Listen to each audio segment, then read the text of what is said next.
If you enjoyed this program, please like and subscribe. So what is this? You could be sure that Shmuel Hanavi was very, very worried about this.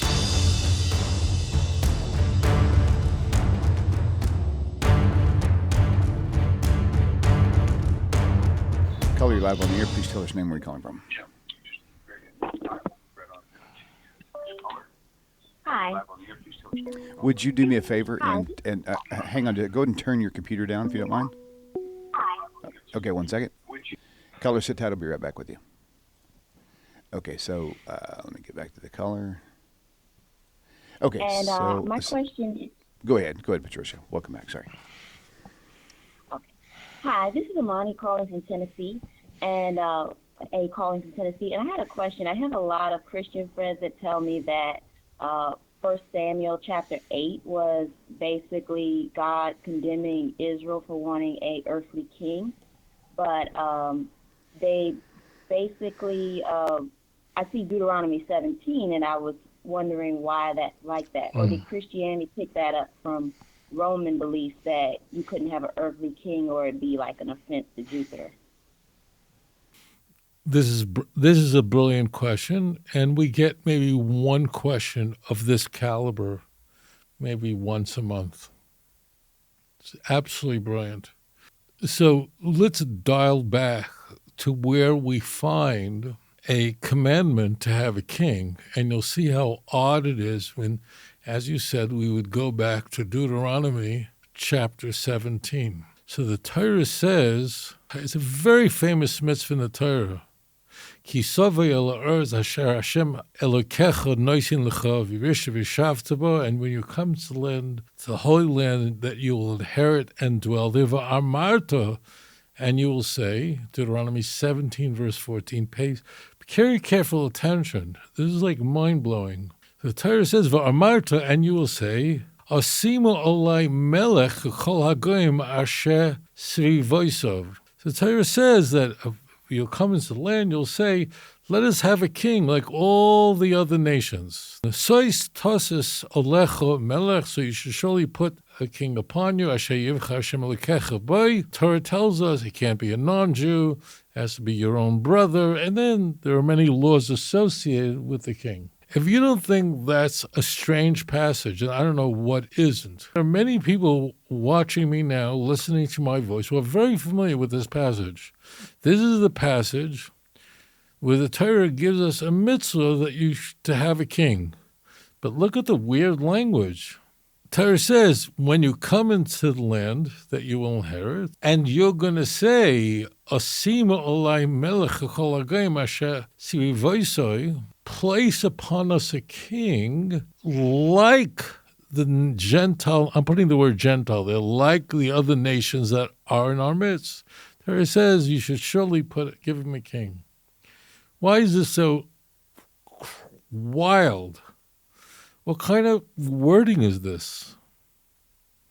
What does it mean? What is that modifier there?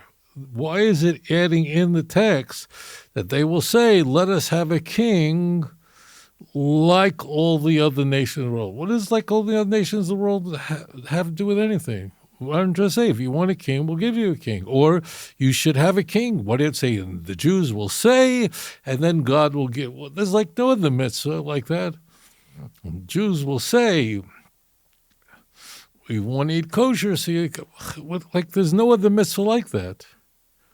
And why are the Jews inserting the words that we want to be like all the other nations in having a king? This is a very tricky piece.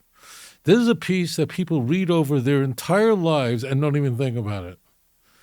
Because the children of Israel are supposed to be separate, and they're supposed to not go in the ways and follow the mores of the nations of the world. We're not supposed to imitate them. Don't follow the ways of the nations. So what is this? Now, you could be sure that Shmuel Hanavi was very, very worried about this. That shouldn't be a question. kind of languages. And why was Shmuel very concerned? Samuel, who was the last judge who is going to anoint the first king. Do you understand the magnitude of this question? Do you have any clue of the enormity of this problem? We want a king like the other nations, so you should surely put a king. Why don't you just say there's a mitzvah in the Torah to have a king, go have a king? You ever think about that? It's mind-blowing. So the answer is unbelievable. If the Jewish people say, give us a king like the other nations, why is it there like the other nations? So if the children of Israel ever give the reason for having a king because we want to imitate the ways of the nations, that means that the Jews are spiritually ill. I'm not kidding. And that's why the Torah goes out of its way. You better get them a king because they're in big trouble, because they're looking to imitate the nations of the world. And we need not any king, but we need someone who can really be a spiritual leader. You see, it's brilliantly built into it. Having a king like the other nations is really a problem. It's really a problem because what are you doing trying to emulate the other nations of the world? That in itself demonstrates that there's a problem. You want to dress like the nations of the world? There's something wrong with you. You need help, right? That's a symptom of a spiritual disease. So the Torah says, okay, you're basically advertising that you're in a lot of trouble. Moreover, if you need more reassurance, we have the book of Judges. The book of Judges that precedes Samuel, in fact, Samuel's the last of the judges, one can say is completely devoted to showing the children of Israel why they're a mess. Moreover, the book of Judges takes place over the course of many, many centuries, and Tanakh highlights, or this book, Judges, highlights only the crises, only the things that are going wrong, only the plane crashes, right?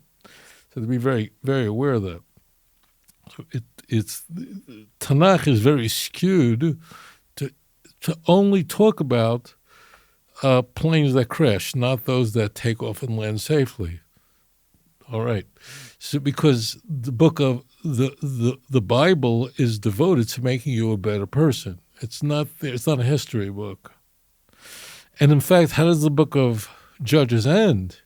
The book of Judges ends following a crazy civil war in which the tribe of Benjamin is nearly eviscerated through war.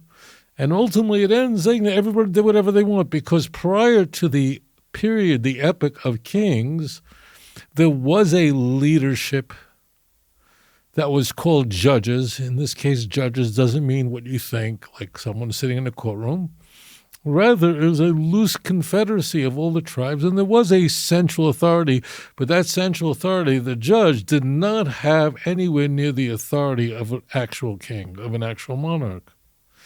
So having a king, having a central authority who is among your brethren, and the Torah warns us there are certain limitations on the king. He can't have many horses, many wives, much money.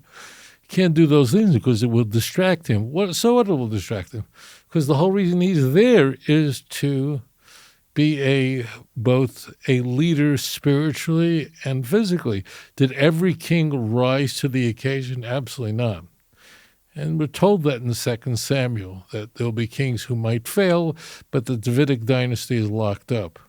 So that now you understand why Samuel would be sullen at the notion, because it means that you're coughing up blood.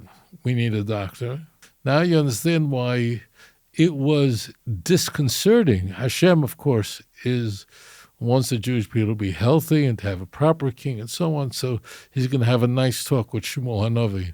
But you have to read that very carefully in context, and then you can grasp the role of the king. The role of the king is to be a spiritual leader, to be a nasi, to guide the nation properly. Some kings failed at that task, and that was a very big problem. Thank you for that really brilliant and incisive question. If you enjoyed this program, please like and subscribe. אדון עולם אשר מלך בטרם כל יציר נברא לעת נעשה בחפצו כל אזי מלך שמו נקרא ואחרי ככלות הכל לבדו ימלוך נורא והוא היה